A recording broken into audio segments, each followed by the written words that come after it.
original and different to other people.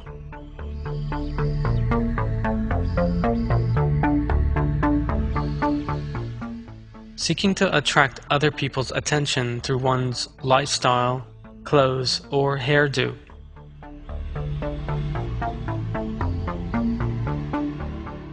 People and movements that have sought to attract the attention of other people in these ways have emerged in just about all ages and all societies. These people and movements have, from time to time, succeeded in attracting that attention. In recent years, another new movement that has attracted attention with its alternative lifestyle has been seen in Western society.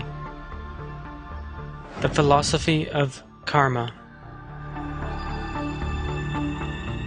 Karma is an erroneous belief that occupies a very important place in superstitious Eastern religions such as Hinduism, Buddhism, and Jainism.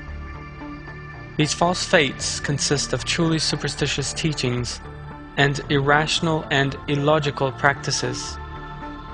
Nonetheless, the impression is given by some circles that these superstitious religions actually possess mysterious, mystical, and amazing features. For example, the birth of Buddhism is related as a so-called legendary, otherworldly myth. Conferences are frequently held on the subject, and the lives of Buddhist priests are depicted for Western audiences as full of secrets, and therefore highly noteworthy. Eastern culture is turned into a significant vehicle for various people who are in fact no different to anyone else.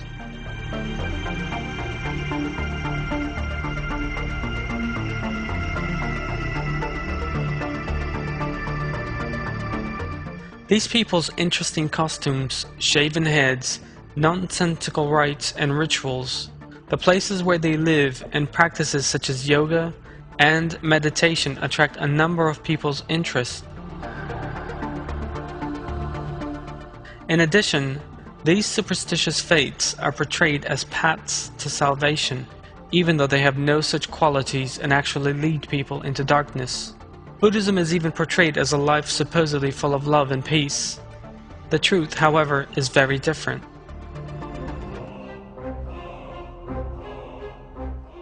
Hindus who falsely imagine that they can be purged of their sins by washing in the river Ganges. Buddhists ignorantly prostrating themselves before statues of Buddha and even offering them food. Children raised in dark and gloomy environments, cut off from the outside world. Superstitious Eastern religions lead people to a terrible pessimism. These people live in fear, restlessness, and anxiety of thinking that everything in the world is haphazard. In searching for peace and happiness, believers in these superstitious religions turn into unfortunate souls who place their faith in stone idols.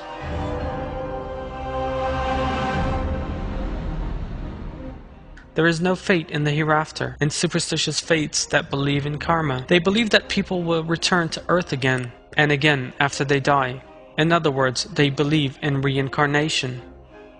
The error of reincarnation, which is today widespread among certain circles in Western societies, stems from this philosophy of karma.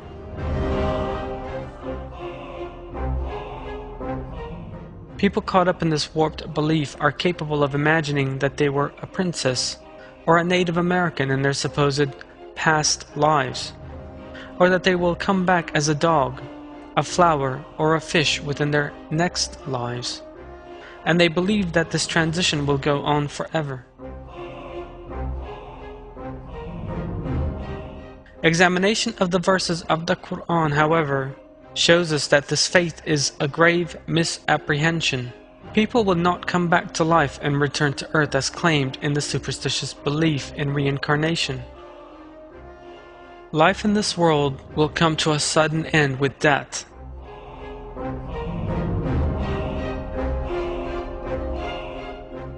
Like all the billions of people who have ever lived, everyone around us, friends, relatives, and everyone in the world will one day die.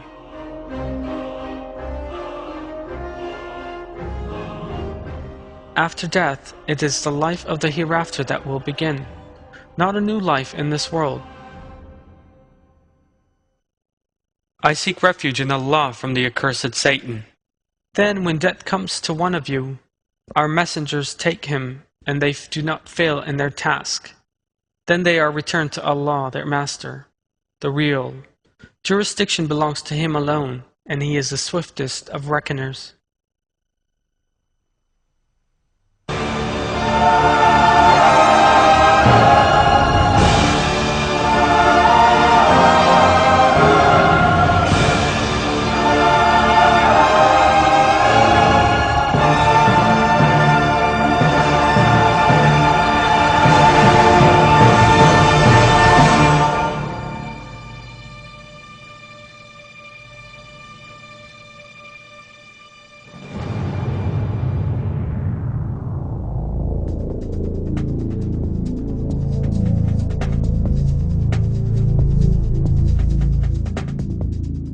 The error of karma represents the basis of the superstitious belief in reincarnation. According to the philosophy of karma, whatever someone has done in the past, that is what they will experience in the future. According to this warped belief, human beings constantly return to the earth and experience the consequences of their deeds in their previous life or in their next one. Someone who believes in reincarnation believes that their present life depends on their behavior and morals in his or her supposed previous life. According to this belief, someone who is wealthy or successful in this life is being rewarded by wealth in this life for having been a good person in his or her previous life. In the same way, someone who is poor, handicapped, or unsuccessful was allegedly a bad person in their previous life, and is thus being punished for that. Indeed, according to this superstitious claim, a person can even come back as a plant or an animal, depending on the evil they have committed. According to the irrational and illogical philosophy of karma, evil deeds committed throughout one's life lead to bad karma. This leads to the individual having an inferior body in his or her next life. Similarly, good behavior leads to good karma, which will result in that person having a superior body in their next life. According to the nonsensical belief in reincarnation, the person will eventually come back in the highest bodily form, that of a monk, and that individual's supposed wheel of life thus comes to an end. And it is believed that this person has now attained nirvana. This, according to the superstitious belief in karma, is the greatest happiness the soul can attain. One of the main quandaries facing those caught up in the superstitious belief in karma is the question of under whose control this mythical process takes place. In other words, what is the force that decides whether a person is good or bad? Or in what form will he supposedly return to life? The answers to these questions reveal that the idea of karma is hollow nonsense because, according to its adherents, the process is a totally uncontrolled one. The fact is, though, that belief in karma, which offers people a dark, imaginary world, is completely mistaken. It is obvious that belief in karma and reincarnation, briefly summarized here, consists of irrational nonsense. Those caught up in the idea of karma imagine that death is merely a passage to a new life. It is for this reason that they deny the life of the hereafter. Yet, this is nothing more than self-deception. Everyone will die, everyone will be called to account, and everyone will be rewarded in a just manner for all of his or her past deeds. Death is the end of the transitory and brief life of this world. Death is the beginning of the eternal life of the hereafter. This certain fact is revealed as follows in the Quran. I seek refuge in Allah from the accursed Satan. Every self will taste death. You will be paid your wages in full on the day of resurrection. Anyone who is distanced from the fire and admitted to the garden has triumphed. The life of this world is just the enjoyment of delusion.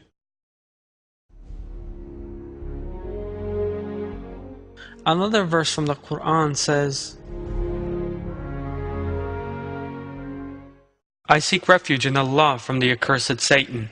Say, death from which you are fleeing will certainly catch up with you. Then you will be returned to the knower of the unseen and the visible, and he will inform you about what you did.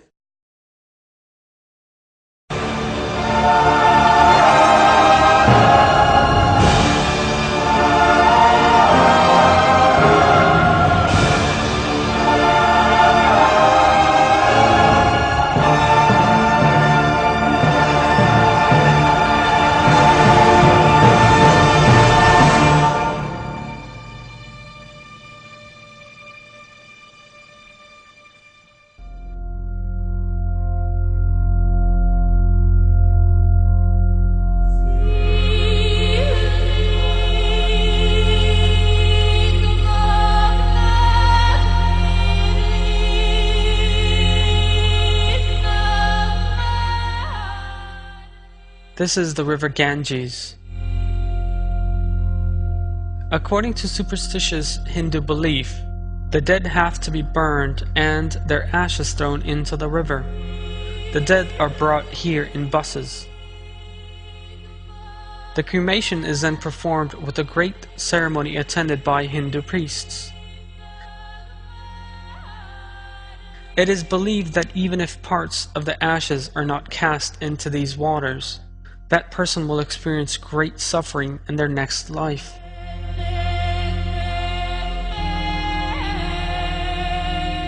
These people only fear that they will come to an end with death, which is why they believe so blindly in such an irrational idea as reincarnation. Reincarnation means the same thing for a great many people in Western societies too. The avoidance of death. Since death terrifies these people, they are either reluctant to think about it at all, or else seek to console themselves by believing in such superstitious ideas as reincarnation. The fact is, however, that human beings do not cease to exist with death. It is only the body that ceases to exist. The soul, on the other hand, will live forever in a new body created by Allah. This new life, however, is not a new earthly life, as in reincarnation, but the life of the hereafter. Belief in the hereafter is one of the most fundamental tenets of Islam. It is therefore impossible for a Muslim to agree with a belief that denies the existence of the hereafter, or to adopt that belief as his guide. Those who turn to this superstitious belief from being misinformed, out of affectation, or because of fashion must absolutely bear this fact in mind. Everyone will be rewarded in the hereafter for his deeds in the life of this world. He will either attain the life of paradise, with its infinite blessings and excellent beauty, full of happiness and peace, or else he will find himself in hell, with its unbearable torment and suffering. I seek refuge in Allah from the accursed Satan. What is the garden promised to those who guard against evil like? It has rivers flowing under it, and its foodstuffs and cool shade never fail. That is the final fate of those who guard against evil. But the final fate of the unbelievers is the fire.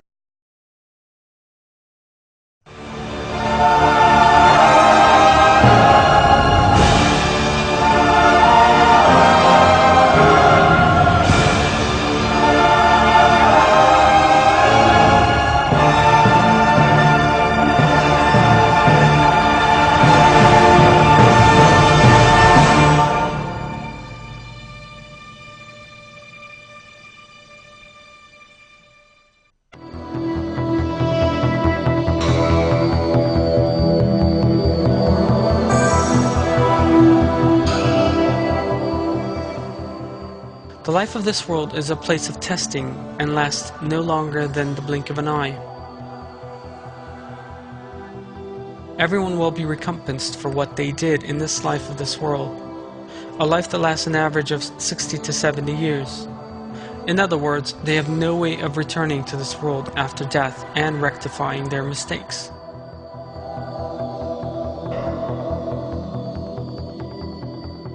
Allah reveals the purpose of the life of this world in a verse.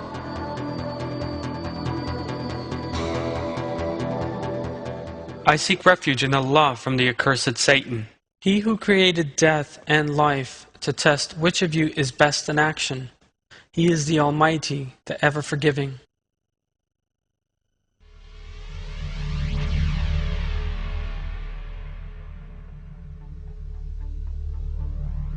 In superstitious karmic belief, on the other hand, the life of this world is the consequence of a previous life, and the cause of another life in this world. According to this word belief, the life of this world is unending. Someone who dies comes back to this world in another body, but that is not true.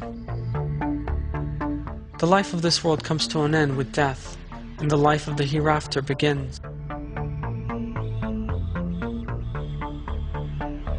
Everything a person encounters during his/her life has been created by Allah as a test. The fact that someone is rich or famous is not, as in karmic belief, a reward for his or her action in a supposed former life. Allah tests some people with their wealth and fame. What matters is whether or not a person is truly grateful.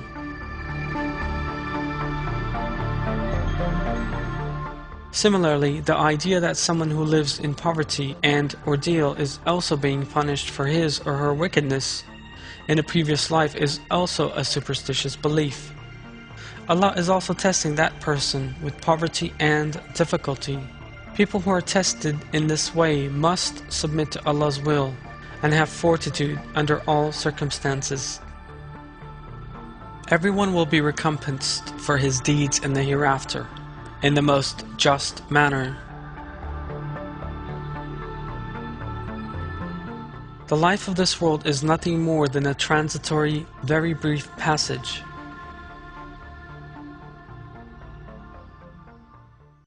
I seek refuge in Allah from the accursed Satan. The life of this world is nothing but a game and a diversion. The abode of the hereafter, that is truly life if they only knew.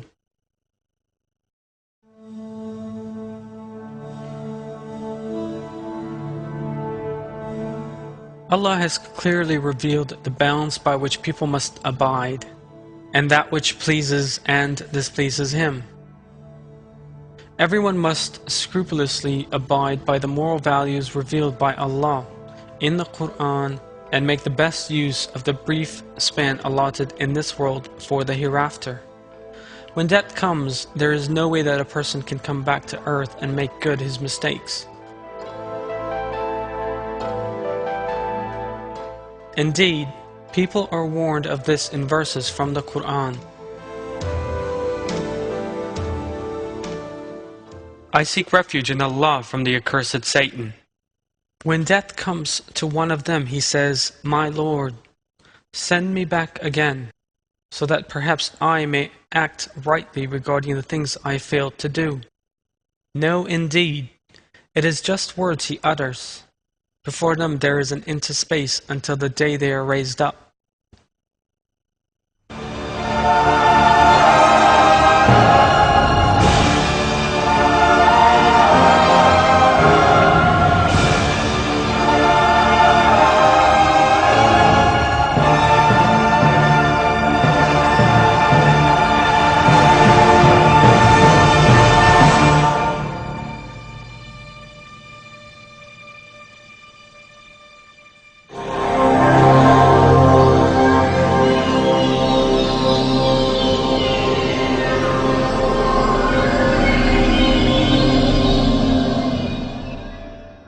There is no belief in destiny in superstitious karmic philosophy.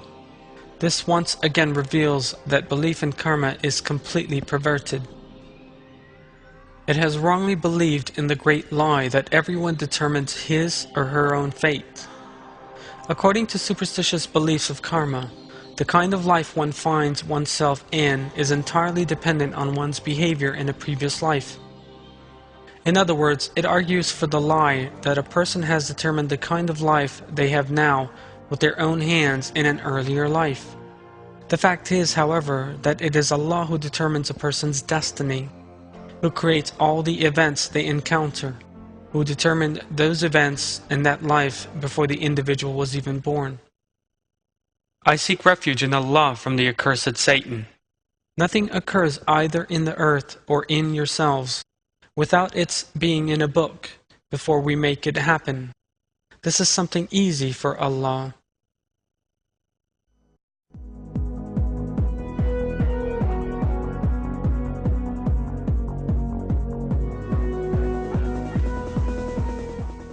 Every moment in the lives of everyone who has ever lived in this world, or who will ever do so in the future, from their state as embryos in their mother's wombs to their deaths, from their first day at school to the moment the first white hair appears on their heads, their every moment has been determined, lived and observed in the sight of Allah. That is the destiny of everyone in the world.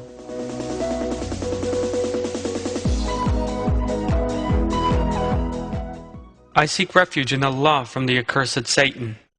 We have created all things in due measure.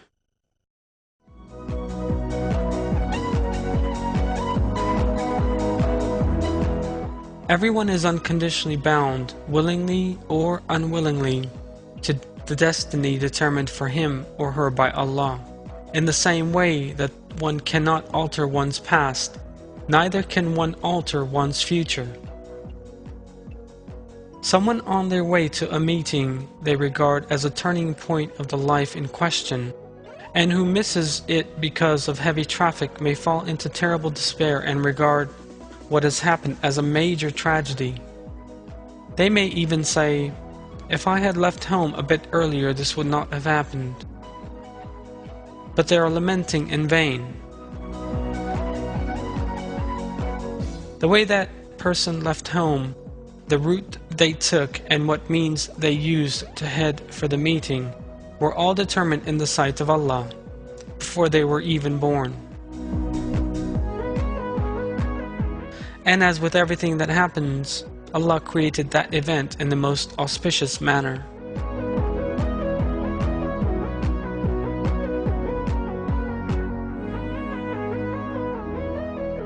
I seek refuge in Allah from the accursed Satan. It may be that you hate something when it is good for you, and it may be that you love something when it is bad for you. Allah knows, and you do not know.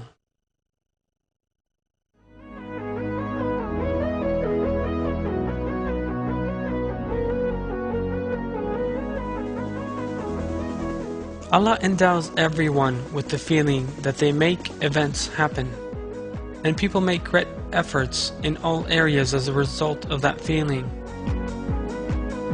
For example, when they decide to write a book, they research the subject, thinking deeply about it, take great pains over what they write, and check it again and again. They gradually prepare their book, although every stage is already written and determined in destiny. When they hear the doorbell ring, they stop work to go and answer it.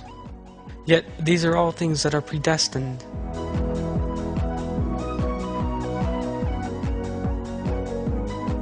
In the verses, Allah informs us that it is He who creates what we do, and that those actions in fact belong to Him.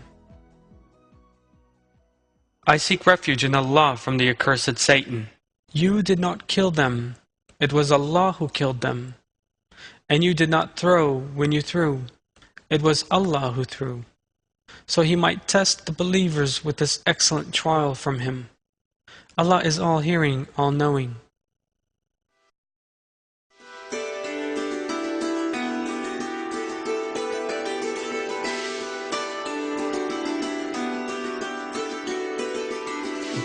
I seek refuge in Allah from the accursed Satan. Allah created both you and what you do. That being the case, everyone possessed of reason and conscience must do all they can in all matters, but must also be aware that all these endeavors and their consequences have already been lived, observed, and brought to a conclusion in the sight of Allah.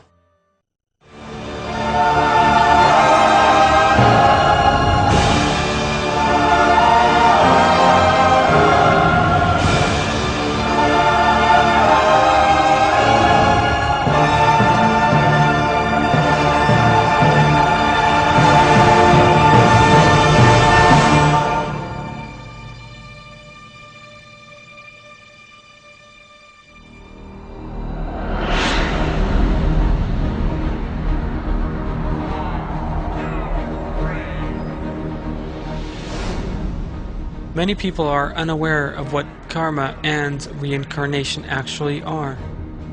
Some people may fall into the grave error of thinking that these superstitious beliefs can be compatible with revealed religions. The fact is, however, that reincarnation is a superstitious belief that has no place in Islam. Everyone will inevitably die, yet that death will take place only once, and nobody will return to earth afterwards. It is explicitly revealed in the Quran that nobody will be able to come back to life of this world after they die.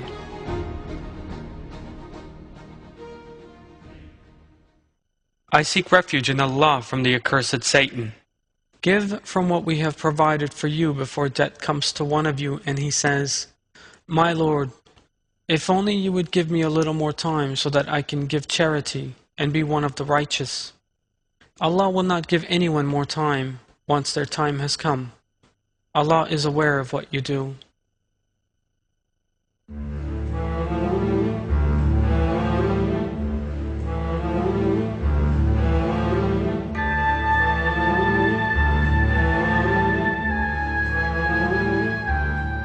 Human beings come to life by being given a soul by Allah, live but one life, and die when the appointed hour comes. After death, it is the life of the hereafter that begins, not a new life of this world. Allah tells us the following about death and resurrection. I seek refuge in Allah from the accursed Satan. How can you reject Allah when you were dead and He gave you life? Then He will make you die, and then give you life again. Then you will be returned to Him. Some people distort the obvious meaning of this verse and misinterpret the Quran as pointing to reincarnation. This misinterpretation may sometimes stem from a hidden agenda, and sometimes from a failure to understand the Quran properly due to a lack of knowledge.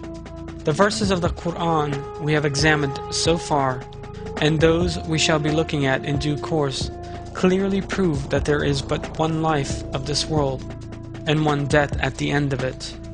There is no returning to the world after death. It is the life of the hereafter that then begins. The meaning of this verse is crystal clear. Allah reveals that a human being is initially dead. In other words, the basis of human creation is earth. Allah says in the Quran that He created man from mud.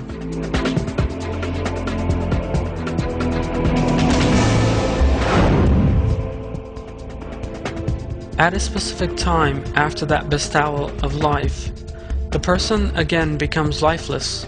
When that life comes to an end and returns to the earth, decays and becomes dust. This is the second time that a person has been dead.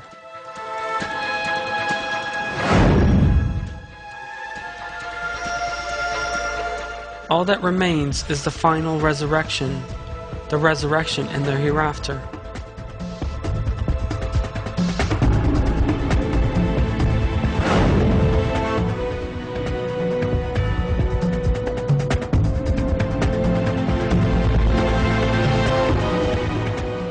In conclusion, it can clearly be seen from this verse that there is but one life of this world, and that one passes on to the hereafter at the end of it.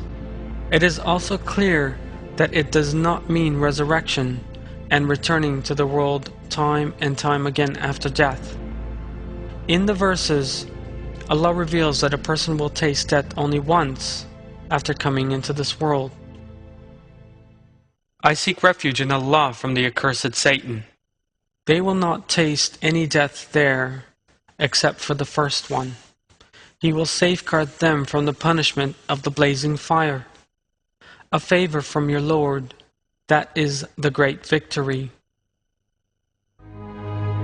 We are also told in the Quran of the expressions of joy and happiness uttered by the people of paradise after learning that they will never again taste death after their first death in this world. I seek refuge in Allah from the accursed Satan. Are we not going to die except for our first death? Are we not going to be punished? Truly, this is the great victory.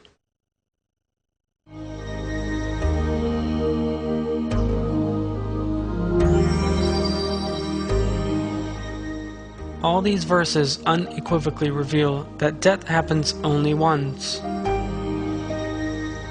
Even though some people may seek to adopt superstitious beliefs, such as reincarnation, in order to overcome their fear of death and the hereafter, as a consolation, the fact is that they will never come back to this world after they die. Everyone will be resurrected in their hereafter, and account for all their deeds in this world, to which there can be no return after death.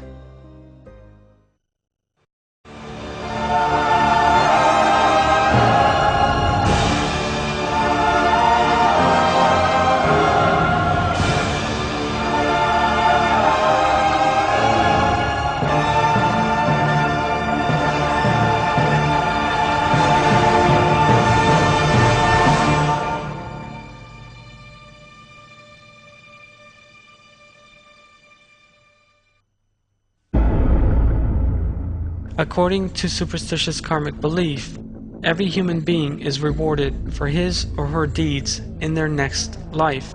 This defective logic is, of course, the product of belief in reincarnation.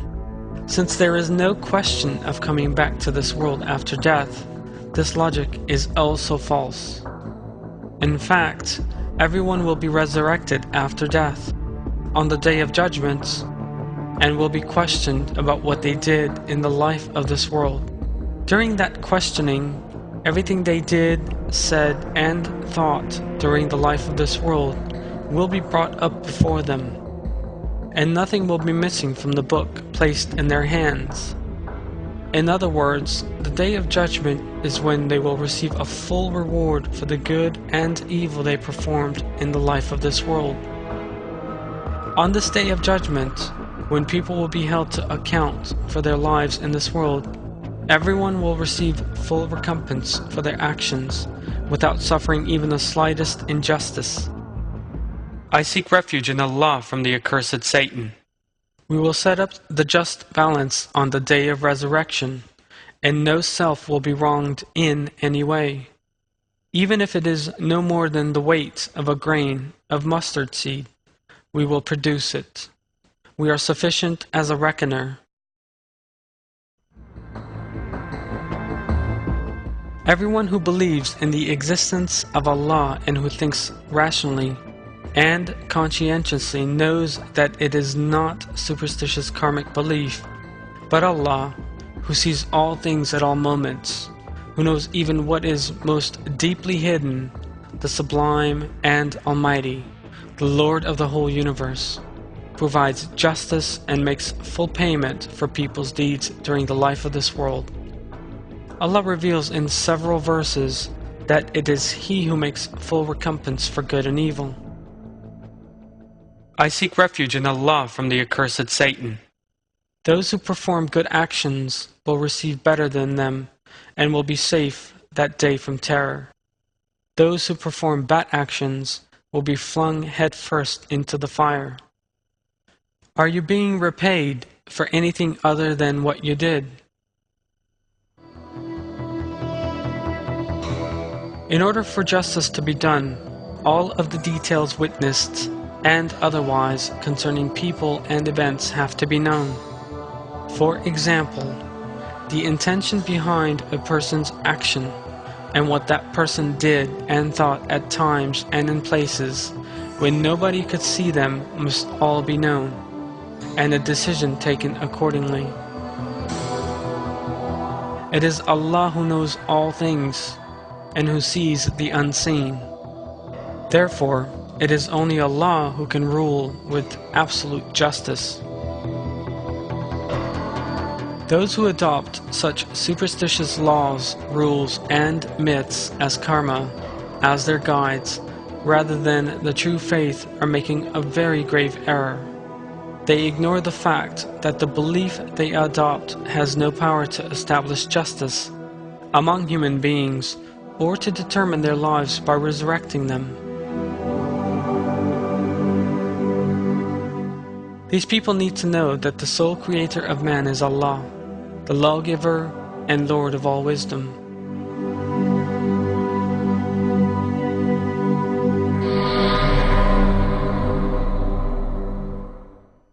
I seek refuge in Allah from the accursed Satan.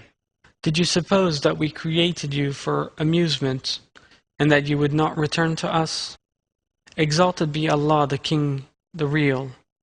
There is no God but Him, Lord of the noble throne.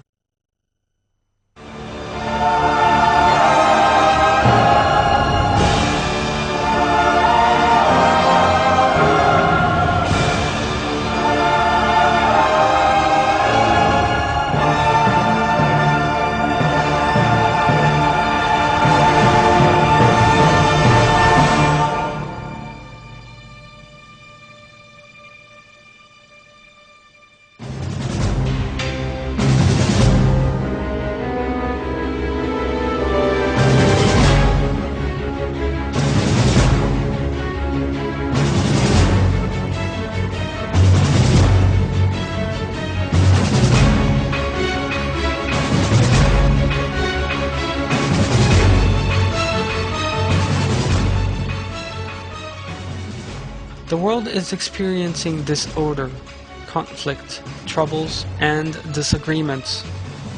Many people are looking for ways to escape this environment and to build a life of peace. Some people, however, look for answers in warped teachings when they could find them in the true faith.